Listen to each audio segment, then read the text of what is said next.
तो महाराष्ट्र में इंतखाबी सरगर्मियां उरूज पर हैं। एमआईएम भी अपनी मौजूदगी दर्ज कराने की कोशिश में है। मालेगांव में एमआईएम के सदर असदुद्दीन ओवैसी ने जलसे-आम से खिताब किया। अपने खिताब में ओवैसी ने कांग्रेस और बीजेपी दोनों को जमकर निशाना लगाया। असद ने कहा कि हर वो काम जो कांग्रेस ने शुरू किया था बीजेपी उसे अंजाम तक पहुंचा रही है। आपको बता दें कि एमआईएम ने मालेगांव सेंट्रल हल्के से साबिक एमएलए मुफ्ती इस्माइल कासमी को अपना उम्मीदवार नामजद किया है।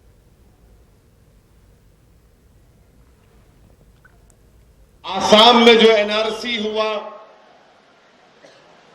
यकीनन सुप्रीम कोर्ट ने उसको मॉनिटर किया, मगर क्या यह बात सच नहीं है कि तुम्हारी पार्टी ने उसको शुरू किया था? तुम ये समझ रहे हो कि हम तारीख नहीं जानते? तुम्हारी पार्टी की वजह से एनआरसी शुरू हुआ।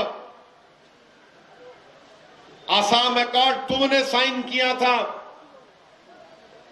तुम्हारे प्राइम मिनिस्टर ने साइन किया था।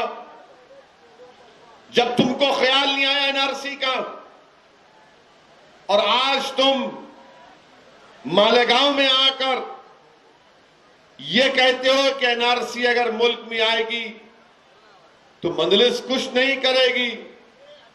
मैं हमेशा कहता आ रहा हूं और आज फिर कह रहा हूं, जितने भी मेरे जलसे मालेगांव में हुए, मैं उनमें तमाम एक बात हमेशा कहता रहा कि कांग्रेस और बीजेपी में कोई फर्क नहीं है। याद रखो मेरी इस बात को आप।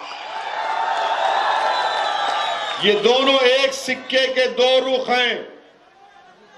जो काम कांग्रेस शुरू करती है उसको बीजेपी मुकम्मल करती है।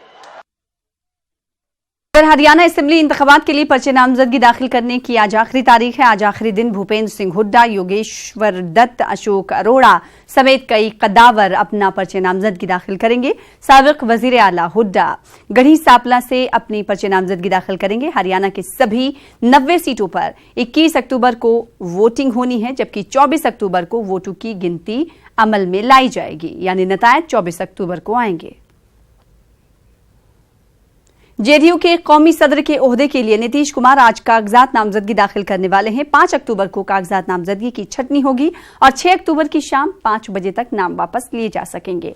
नीतीश कुमार का बिला मुकाबला पार्टी का सदर मुंतखब किया जाना बिल्कुल तय माना जा रहा है। वैसे जरूरत पड़ने पर 13 अक्टूबर को चुनाव होगा। नीतीश कुमार 2016 में पहली बार जेडीयू के सदर मुंतखब हुए थे।